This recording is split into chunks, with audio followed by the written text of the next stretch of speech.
Hi everyone, thanks for having me here. Those who don't know me, I usually go barefoot on stage. It's nice, it breaks off the tension because some people get excited. I'm going to talk about the automotive security. We all talk about IT security all the time, but there's a whole domain that doesn't get enough attention. And at this presentation, I'm actually going to be telling you why we have problems there, because we hear about problems all the time, but it's important to understand the reasons behind. We all use cars to transport the most important things to us, namely the family. And we all understand that if something went wrong, then the results could be catastrophic. Okay, like we could lose lives or bodily harm and whatever. But no one actually tells us, or we don't always understand why it is like that. We read every now and then there's a new research about a new problem, but it's important to understand why it is like that and why it's going to continue to be like that unless we do something about it. Now, a car is actually a very complex product in a number of ways, which I'll discuss. First of all, let's look at the list of suppliers. Basically, when you buy a car, the manufacturer, which is called the OEM, in this case Audi, they don't really make the car. They make just a part of it. Sometimes 30%, sometimes more, sometimes less. But a car is actually a huge outsourcing project with many, many different suppliers. So you can see a partial list here. You can see 32 different suppliers, and that's not even the entire list. And it's not just this car, right? All the new cars, and also the old ones for a while, are like that. So when you design a car, when you build a car, it's a very complex project with many parts that you're not in charge of all of them, right? Code. Many pieces have a lot of code. It is estimated that modern cars have between 100 and 150 million lines of code. That is actually more code than in the space shuttle, okay? This just, so you understand. Now, what do you have when you have a lot of code? You have a lot of bugs. Based on some inside talks that we have with the industry, we know that they estimate, okay, that the number of known bugs in a new car is 10,000. Okay, when you buy a car, there are 10,000 documented problems in the code that they know of. But the number of unofficial or undiscovered or undisclosed bugs is estimated to be five times higher. There are about 50,000 bugs in the car that you just bought, and someone is going to find them, all right? Now, when you ask, there was a research in 2015, this is a nice research, performed inside the industry. They asked people who work in cars, car manufacturing companies, people who do code development, and they asked them about security and what they thought that the attention security was getting was, right? So, secure software is a priority for my company, only 41% said. And remember, this is the automotive industry, not the IT security in general. When asked, do you believe that securing the application needed is difficult, very difficult, almost 70% said that yes, it is difficult. But do you believe that automakers are as knowledgeable about secure software development as are other industries? A whopping 72% of the industry said no. Okay, so there's awareness of this problem. Now this is a rough, sort of a network schematic of a car from a decade ago. Okay, this is from 2006, and these are different parts of the car. They are called ECUs, electronic control unit, and each one of these devices is in charge of doing something in the car. And you can see the complexity of a car from over a decade ago. There are almost 60 different ECUs there. Okay? So this makes the car a very complex product. But this is from a decade ago. If you look at a modern car that is being produced in the last 2 years, this is an electric car, which is even more complicated. And look at the scale. This one has close to 200 different ECUs, okay? 200. Now, it's true, they're not all as complicated, not all as important, not all as sophisticated. On one end of the scale, you have this. This is called the TPMS, Tire Pressure Measure System. So when you drive and this little LED goes on saying you don't have enough air in your tire, this is how they do that. Okay, these go in the tires, and this is a sensor. Now, even this, when you think about it, it's an IoT device with a radio transmitter and firmware. Okay, it's a computer that can be hacked. On the other end of the scale, you have what we call the head unit, or sometimes the infotainment. And these are full-fledged computers sometimes running over multiple core processors, running modern operating systems like Linux and Android and other flavors. So this stuff is very sophisticated. This is as equal as, I don't know, it's about as complicated as as sophisticated as the computer that you have on your desktop. Now that was the pieces. There's also the networking, okay? A car has about between 5 and 7 different types of networking. From CAN bus, LAN, MOST, you don't need to know all the names, but they differ in characteristics. For example, some networks need to be really, really fast, zero latency. For example, the part that's in charge of firing the airbags. You want it to respond immediately. But if you have a camera for your reverse driving, it's not that, you can have latency, it's okay.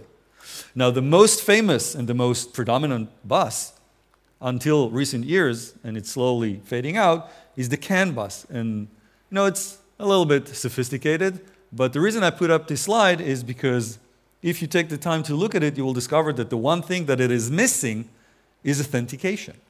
Anybody can claim to be anybody they want. So there is zero security in this protocol. Now, to make a car is a difficult process, aside from the fact that the product itself is complicated. It takes between 3 to 5 years to produce a car from the drawing board to the model. And a lot of it has to do with regulations, because people, risk their lives, or they don't risk their life, but they could risk their lives if there was a problem. The automotive industry is highly regulated, and you can't just do whatever you want. So you have to pass regulations and comply with rules, and this makes the whole process, this is for David, the whole process very complicated. Now, you also have the lifespan. When you buy a cell phone, right, the modern ones, I have an iPhone, and usually you use them for 1.5 years, maybe 2 years before you get a new one. Maybe you lose them, maybe you just get the newer model, right? Apple just announced the new ones yesterday. When you have a PC, that lasts a bit longer. Sometimes people hang on to their old stuff, they like it 5, 6 years. But when you buy a car, or when a car goes on the road, it's going to stay there for about 15 years. It might change owners, but the same car that was produced today will stay on the road for about 15 years. That's a big deal. Now, when you have a problem, it's not like Windows that you can just do a remote update. With cars, when you have a problem, you have to do a recall. You go to the store or the shop, and they have to fix it. And you lose time, and the manufacturer loses money because now the mechanics are fixing stuff that wasn't even their fault instead of generating revenue and fixing the stuff that you did break. Okay? Now, a car, being this sophisticated device, has many entry vectors. We as attackers, as hackers, look at every interaction that the car has with the outside world as a potential attack vector. And this is just a partial list. Okay? Everything from your GPS. There are attacks that spoof the GPS and can make you, if you do navigation and even autonomous driving, they can fool your car. Remote keyless entry. There was just a research published on the 10th showing that the remote keyless entries that Tesla was using is easily hackable. It was published by a team in Belgium, in the Leuven University. Vehicle to infrastructure, OBD, that's the little diagnostic port. And then there's the infotainment. But like we said before, the infotainment is like a whole PC. So, like any other PC, that itself has so many other interfaces. The SD card that you put in. There is even proof of concept attack over radio data system. The traffic information that you get, or sometimes the name of the song when you listen to music, that is badly parsed, and you get remote code execution. So there are a lot of attack vectors on a car. And the automotive industry is just rushing to get stuff connected because it sells more, and it doesn't pay attention to problems that already exist, that we already know from the other domains, and not even the new ones. Now, this was all theoretical, but actually everything that I've just showed you has been proven in the field. No one is immune. All the major manufacturers have been hacked one way or another. Academia has been talking about that for a long time. As early as 2004, people were doing academic research on security in automotive, and you have stuff from this year about killing the battery of an electric car and what happens if you do that.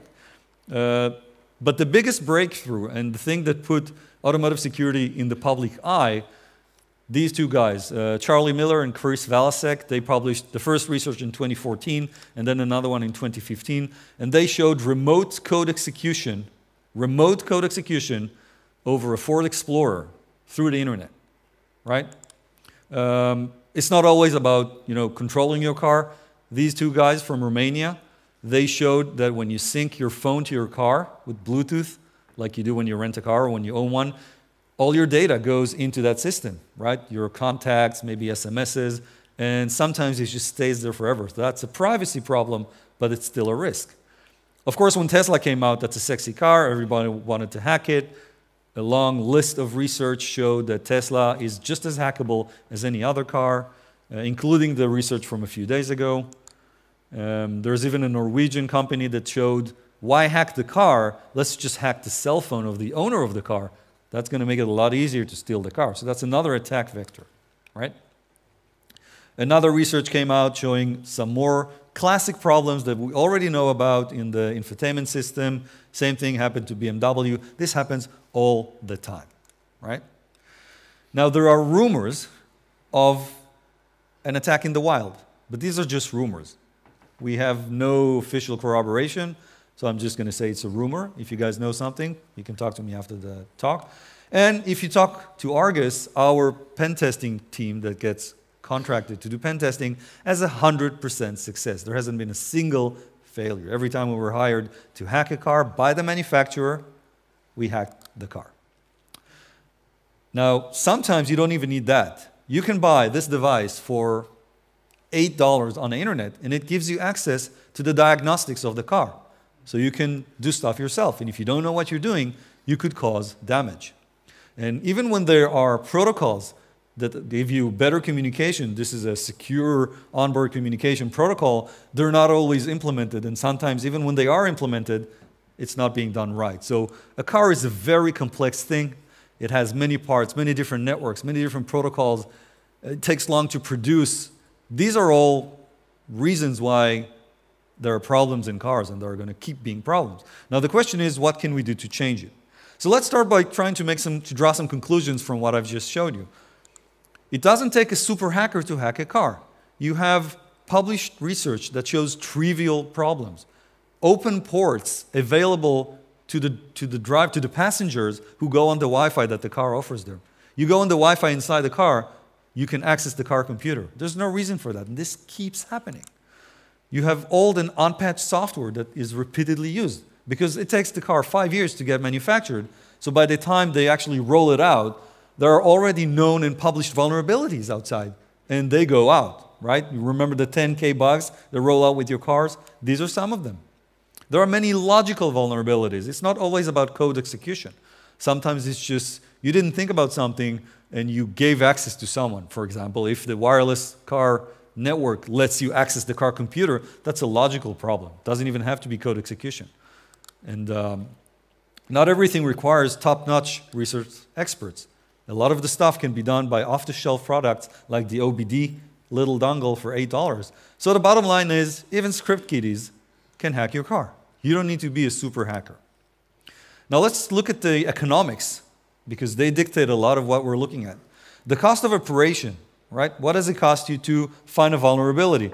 In automotive, it's trivial enough because they still have old stuff. In the IT security, it's also trivial enough, but it's getting changed, right? We have a lot more technology here than we have here, and people write new stuff all the time, no supervision. So the cost of finding the vulnerability here, it's more or less the same. But to exploit it is different. Why? Because the internet security world has been dealing with these problems for a long time. So over the years, mitigation techniques keep popping up. They publish a vulnerability, and then the manufacturer, they put a new mitigation, and it becomes harder and harder. It is estimated that if before, like, I don't know, a decade ago, it would take you a few hours to get an exploit, today you would need a few weeks and a number of exploits in order to get execution. One would get you code execution, the other one would get you privilege escalation, and so on. It's becoming more and more sophisticated. But with cars, it's not there yet. because there are very few, if any, mitigations. Now, when you look at the return on investment, let's say you did that. What are you getting back? What we call monetization, the ability to turn something into money. In the IT security world, it's a solved problem. There is a whole world of economy. David is going to talk about that. Peter is an expert on that. How hackers turn you and everything you own into money. They take your money, they steal stuff that you have and sell it to others. It's a solved problem. There's a whole thing called crime as a service. You can buy parts of the action to become a criminal. You just outsource it, right? Well, with cars, with the exception of ransomware, and I think we can add cryptoware as well, there's no good solution yet on how to make money off of hacking cars. And it's very important, because the second thing that matters is scale. What is your ability to do it at large scale and not just one at a time, right? So once again, with IT security world, solved problem. You can buy with the crime as a service, distribution of your malware, using exploit kits and hacked email accounts, whatever. Solved problem, pay somebody else, you do that. But here, I'm saying it's proven but not witnessed. Why? Because I mentioned Chris and Charlie. Because of their research, there was a recall of 1.4 million cars. That means the manufacturer figured out that the attack that they showed was applicable to 1.4 million cars. So we've seen more and more research being done and disclosed, so the vendors fix it. So it's been proven that you can do attack at scale, but we still haven't seen it in the wild, with the exception of that rumor. Now, why is that important? Because if you've been following IT security for a long time, then you know that the driving force is cybercrime. Put nation state aside, okay? Cybercrime is what dictates what you guys have to deal with, what new vulnerabilities are found, what new attacks are found.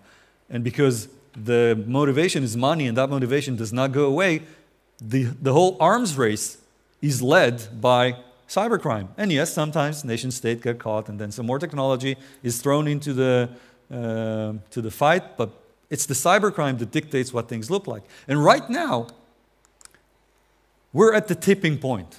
We're right before the point where it's possible to attack and monetize vehicles at scale. And once we reach that point, then cybercrime is going to take over. But lucky for us, we're not there yet, right?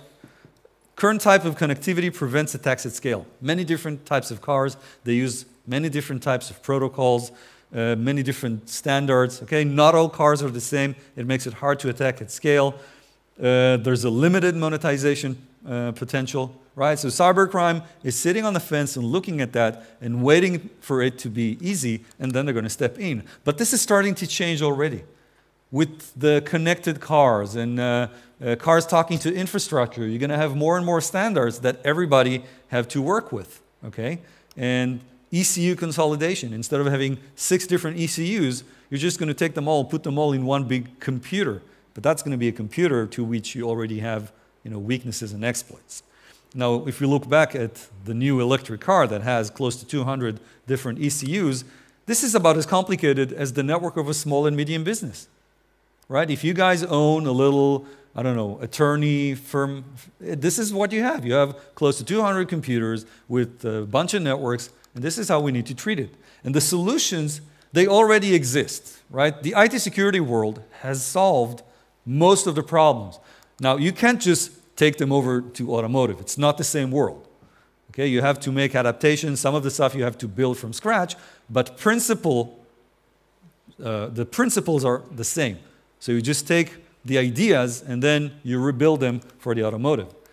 And the philosophy says that, as always, it's layers. You have to be able to prevent attacks. You have to be able to understand what's going on to see if there is an attack on more than one vehicle, and you have to be able to respond. For example, if you own a fleet, then immunize the fleet.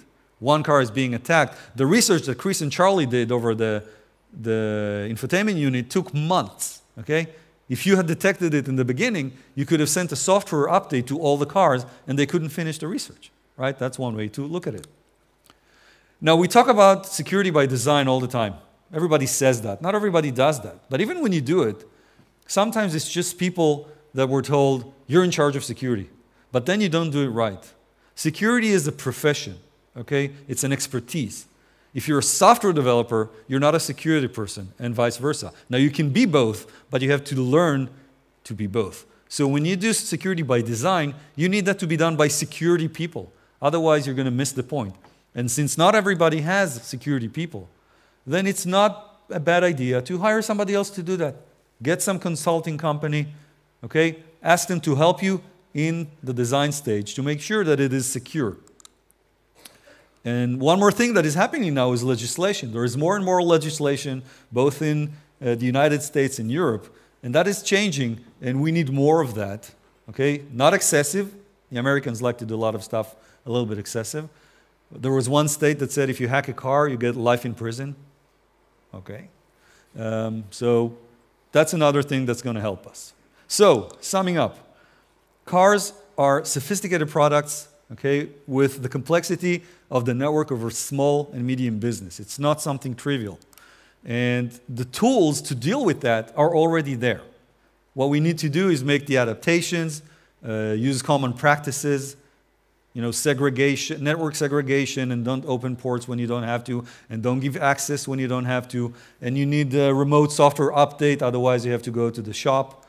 And there's no silver bullet, right? People like to say, my product is going to solve your problems. It never works, okay? There's no such thing. So you might need to have more than one product or more than one contractor to help you solve the problem. It's important to understand that. And like I mentioned before, it's all about layered security. You need to protect the car from physical access. And then you need to protect the car's network. If one ECU is compromised, how do you make sure it doesn't compromise others? And you have to be able to know that the fleet is compromised. And you have to be able to do remote diagnostics. So it's all layers, just like in the regular IT security world. And right now, we are basically the kid with the finger in the dike. It is up to us to keep this gap that I mentioned before.